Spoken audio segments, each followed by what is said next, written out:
Inna lillahi wa inna ilaihi raji'una, kulli nafsin za'iqatul mauti. Wasu ‘yan Nijar sun rasu sakamakon makale wasu a cikin hamada, kuma a yanzu ana ƙiyasta kusan su 49 ne suka rasu. Shin menene dalilin mutuwan nan tasu? Yaya aka yi abin ya faru? Masu saurare ku gyara zama domin jin wannan rahoto da muke tafa da shi daga jamhuriyar Nijar, daga Agadez, akan wannan al'amari da ya faru. A jamhuriyar Nijar jihar Agadez, aƙalla mutane 49 sun rasu a hamadar yankin Asamaka bayan sun yi ɓatan hanya kuma motarsu ta lalace. Haka zalika ana zargin sun mutu ne sakamakon ƙishirwa da tsananin zafi, yayin da mutum 2 kacal suka tsira da ransu.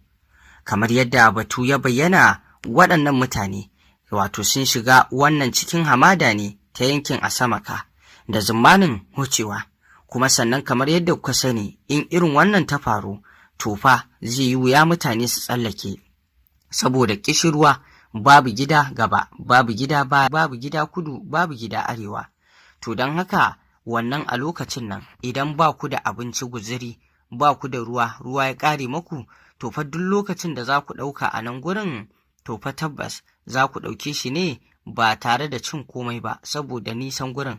Sai dai kuma idan har Allah ya kawo wata motar ta mutane daban su taimaka muku, idan kuma ba a samu ba, da adadin lokacin nan da za ku yi, to fa tabbas za ku ɗauke shi ne a galabaice. Kuma musamman ma waɗannan ɓatan hanya suka yi, kaga kenan sun bi hanyar da ba za a samu wata motar ko wasu mutanen da za su yi ta nan ba. Ɓatan hanya a cikin hamada babban haɗari ne, musamman ma a ce in motar ku ta lalace. To da a ce motar ma bata lalace ba, to da sauƙi za su bullo su dawo hakan hanya har su isa inda suke so su isa.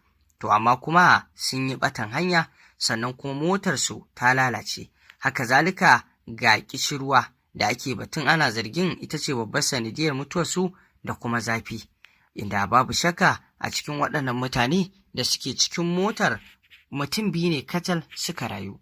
Sai mu ce Allah ya ji kan waɗanda suka mutu, ya yi masu rahama, ya yafe masu kurakuransu, waɗanda kuma suka rage Allah Ubangiji ya tashi kafaɗinsu. Haka zalika dukkan wani wanda ya kasance a wannan ƙadami ya rasa ransa, Allah ya ji kansa. Musulmanmu na duniya baki ɗaya waɗanda suka rasu tun daga kan Annabi Adamu har zuwa yanzu, muna roƙon Allah ya ji kansu, ya masa rahama, ya ba mu guzurin tar da su, amin. Allah ya ji kansu, ya masa rahama. Masu saurare, me za ku ce kan wannan abu da ya faru a Agadez ɗin yankin Asamaka?